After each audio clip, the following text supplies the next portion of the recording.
का युद्ध फिर से शुरू हो सकता है। ये बात डोनाल्ड ट्रंप ने कही है। ट्रंप को खतरा है कि हालात फिर से बेकाबू हो सकते हैं, लेकिन इजराइल का फोकस अब गाजा पर भी है, जहां उसे एक बहुत बड़ा झटका लगा है। वहीं ट्रंप ने नेटो की मीटिंग में पहुंचकर पुतिन को परेशान करने वाला एक बहुत बड़ा फैसला लागू कर दिया है।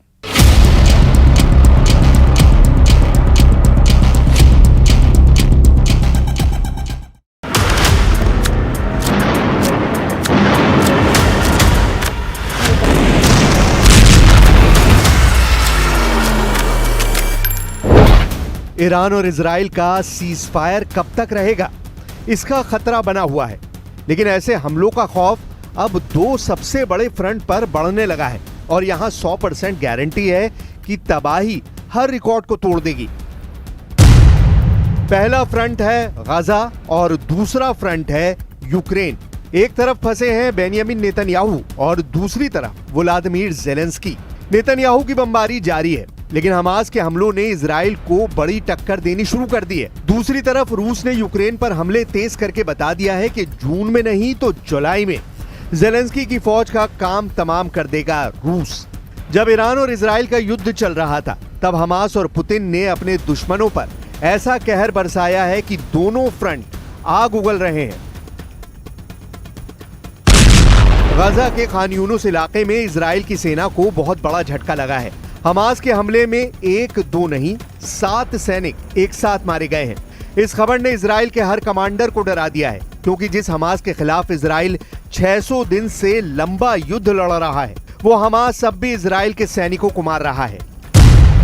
इजराइल की मीडिया में 7 सैनिकों की तस्वीरें छपी हैं। 7 सैनिकों को हमास ने गाजा पट्टी के खान यूनुस में तब मारा जब वो एक बख्तरबंद गाड़ी में थे। हमास ने उनकी बख्तरबंद गाड़ी पर विस्फोटक फिट कर दिया। धमाके में मरने वाले सभी इजरायली सैनिक 21 वर्ष से कम उम्र के थे। इसलिए जून महीने का आखिरी मंगलवार नेतन्याहू के लिए काला मंगलवार कहा जा रहा है।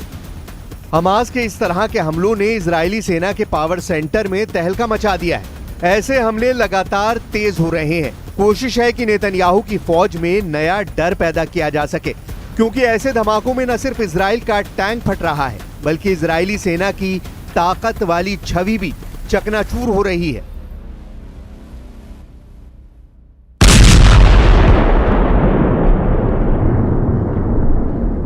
इस्राएल के अखबारों में आज ईरान के अलावा गाजा की खबरें सुर्खियों में हैं। गाजा में हमास के एक हमले में इस्राएल के 7 सोल्जर मारे गए हैं। जब से गाजा में यह जंग शुरू हुई है, तब से लेकर अब तक ये इस्राएली फोर्सेस को सबसे ज़्यादा नुकसान हुआ है। हालांकि गाजा में लगातार हालात ख़राब हैं और जिस तरीके से ग्राउंड ऑपरेशंस में अब इस्राएली फोर्सेस को नुकसान हो रहा है, उसकी वजह से नेतन्याहू लगातार प्रेशर में आ गए हैं और अभी ये हालात वहाँ पे सुधरने का नाम नहीं ले रहे हैं। गाजा में मंगलवार को क्या हुआ, उसकी रिपोर्ट देख लीजिए। इजराइल के हमलों में 86 लोगों की मौत हुई है। वहीं हमास के हमले में इजराइल के 7 सैनिक मारे गए। इसीलिए इसे काला मंगलवार कहा जा रहा है, क्योंकि गाजा में खून खराबा हर रिकॉर्ड तोड़ रहा है। अब तक गाजा में इजराइल की बमबारी में 56,000 लोग मारे गए हैं, जबकि इजराइल के अब तक 440 सैनिक मारे जा चुके हैं। אתמול אחר הצהריים, במהלך פעילות מבצעית, הוצמד מטען על רכב משוריין מסוג פומה של כוחות החטיבה. כתוצאה מכך, הרכב המשוריין עלה באש. נשלחו כוחות חילוץ ומסוקים לנקודה, הם ביצעו ניסיונות לחלץ את הלוחמים, אך ללא הצלחה. מדובר באירוע מורכב שעדיין מתוחקר. לכשיסתיים התחקיר, נציג אותו קודם כל למשפחות, ואחר כך לציבור. זו החובה שלנו. गाजा में इजराइल और हमास का युद्ध और हजारों लोगों की मौत पर कुछ दिन तक ईरान इजराइल के युद्ध ने पर्दा डाल दिया था, लेकिन अब इस फ्रंट की तस्वीरों ने फिर से दुनिया में हाहाकार मचाना शुरू कर दिया है। नेतन्याहू ने ईरान युद्ध पर भले ही ब्रेक लगा दी हो, लेकिन युद्ध अब भी उनके सिर के चारों तरफ घूम रहा है।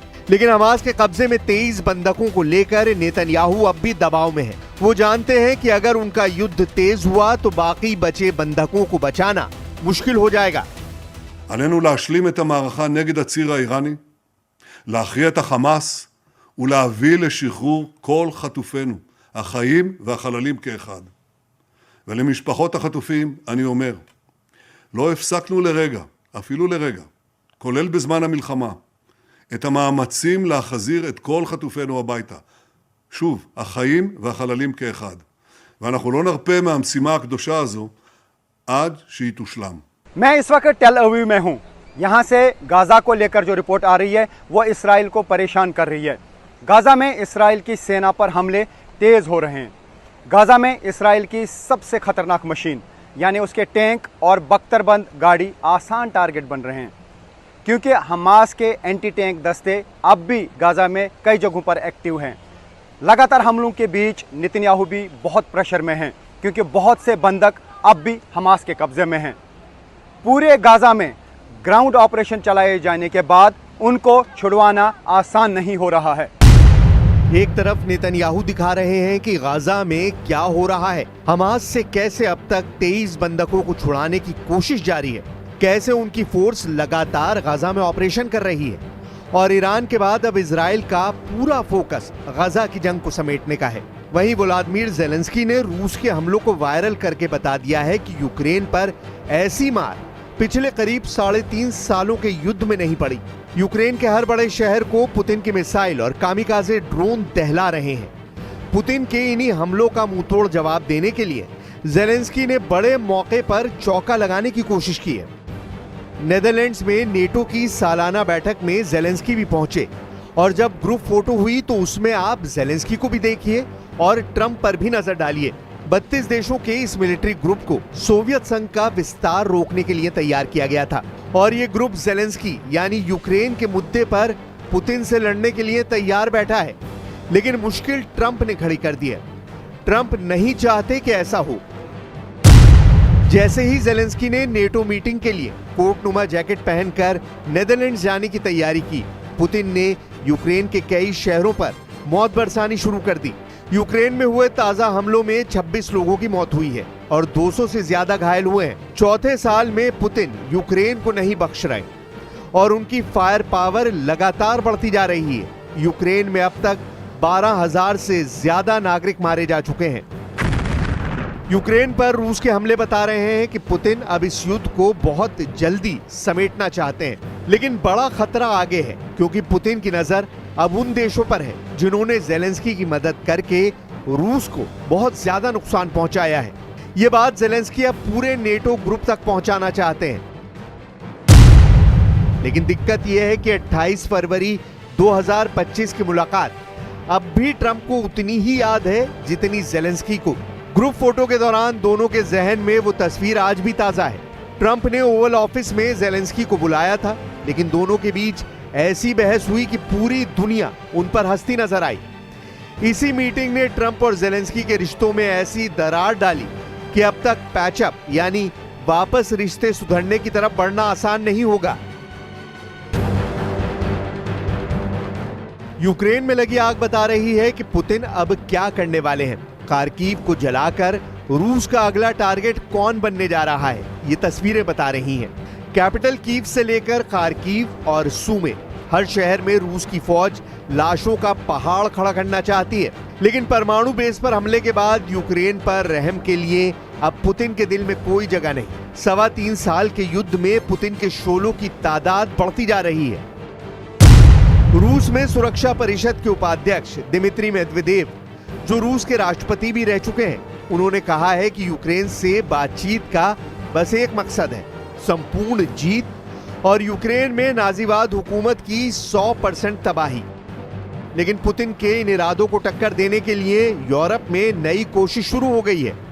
ज़ेलेंस्की ने हर उस शख्स से मुलाकात की है जो यूक्रेन को हथियार दे रहा है या फिर आगे दे सकता है। यानी ज़ेलेंस्की लगातार सप्लाई रूट बरकरार रखने के लिए फील्डिंग कर रहे हैं, क्योंकि अगर यूक्रेन को हथियार मिलने बंद हुए तो समझ लीजिए कि ज़ेलेंस्की की सेना 24 घंटे भी पुतिन के आगे टिक नहीं पाएगी।